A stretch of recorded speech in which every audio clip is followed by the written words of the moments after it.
Hello, hello, and welcome to another edition of Athletes Corner. We got another special guest. The theme here at Athletes Corner a lot has been all about the ladies, and yet we have another one. I'm going to have her say her name because I may mispronounce it. She's going to introduce herself. My name is Ashelyne Babb. Ashelyne Babb, graduate of Utica College. She just recently graduated. Stellar 4-year career. We're going to talk about that and all the great things she's done. So welcome to the program. Thank you. How's everything going for you? Pretty good. Yeah. You just graduated. You just finished off your career. Tell me a little about your years at Utica College.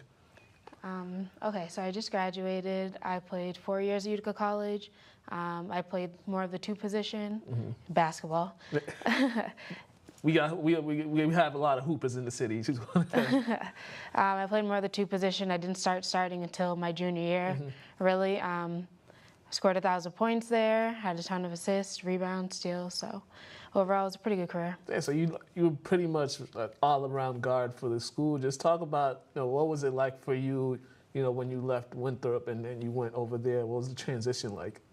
College is completely different than high school, so the transition was tough, but I mainly went to Utica because they have an awesome criminal justice program, and so basketball was kind of just a thing there as well. It was a plus, and so being a student athlete is no joke, but overall the transition was pretty smooth. I had a lot of support, whether it was from my family or my coach. So just talk about your day-to-day as a student athlete, because we all know student athletes, their schedule, especially their class schedules, is a whole lot different from any other regular student.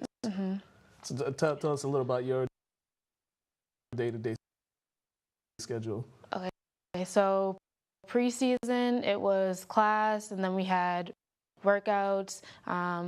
We couldn't really do anything with coach because of NCAA rules, but we had team workouts, we had pickup, things of that sort, and then once the season hit, it was just class, basketball, 24/7. During breaks, we'd come back early because we have games, practices, so it was really just basketball all year round and schoolwork. And then for the summer, you were there on campus in the summertime too. So yeah, we went back a little bit early, so August. Yeah, so you guys, your summer was pretty much cut short due to that. But just in your 4-year career, what kind of stood out for you in in all the games you played? What kind of what was kind of something that stood out for you as you grew in the program?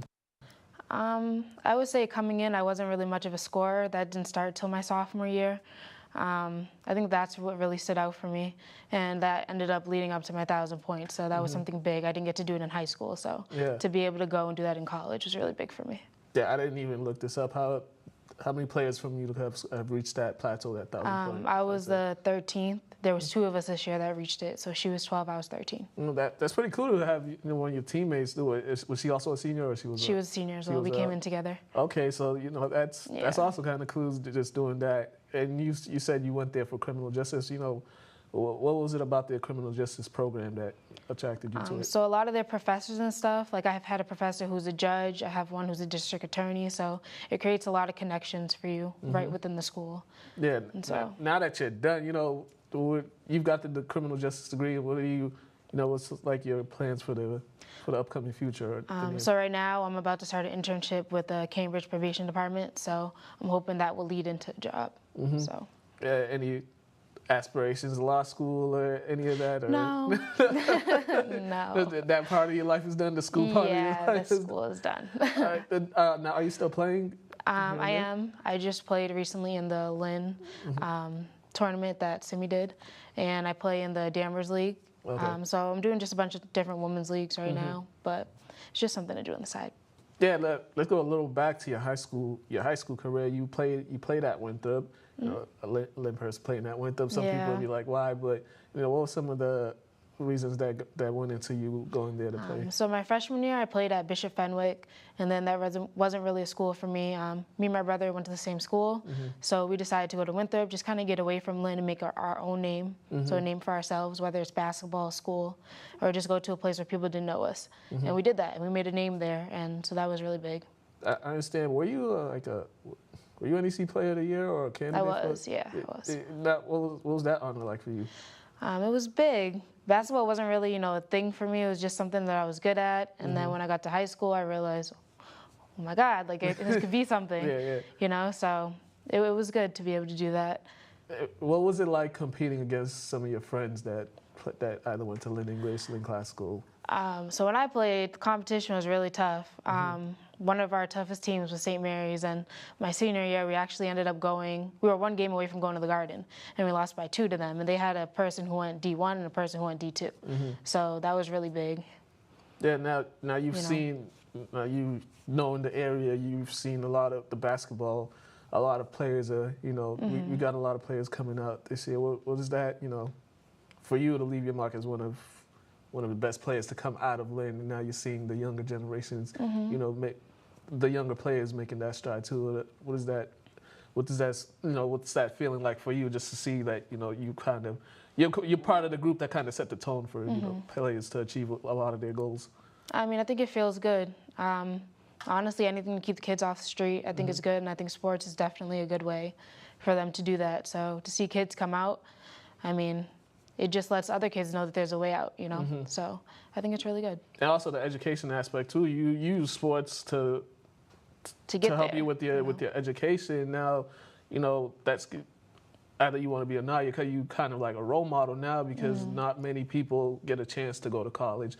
Not many people get a chance to play college basketball. Just, you know, just you being that example for for the young folks, the young children to follow. You know, what responsibilities do you take with that? A lot.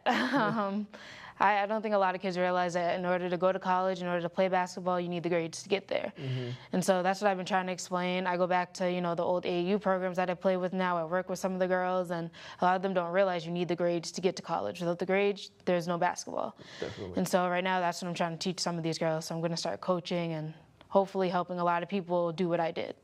Now, when I sent the email to your coach, she said she had all these nice things to say about you, how much of a great person you are, you know, off the court. You know, what was she like for you through your 4-year career? She was tough, very, very tough. I contemplated quitting freshman year, but I didn't. She pushes you. She pushes you to your max, and I think that's part of the reason why I got my 1,000 points, why I became the player I was. Because if you asked me going in freshman year, I would never think that I would have got there. But she pushes you, she pushes everybody, she treats everybody the same, she expects the same. If you don't do it, you don't play it, and it's simple as that. So yeah, that's a great, you know, motto to have in life. Always somebody there to push you, and I'll never quit. But thank you for being here. Thank you for coming in. You know, congratulations on everything and everything you do in the future. So thank you. You guys have been watching another edition of Athletes Corner. The ladies in Lynn always stepping up.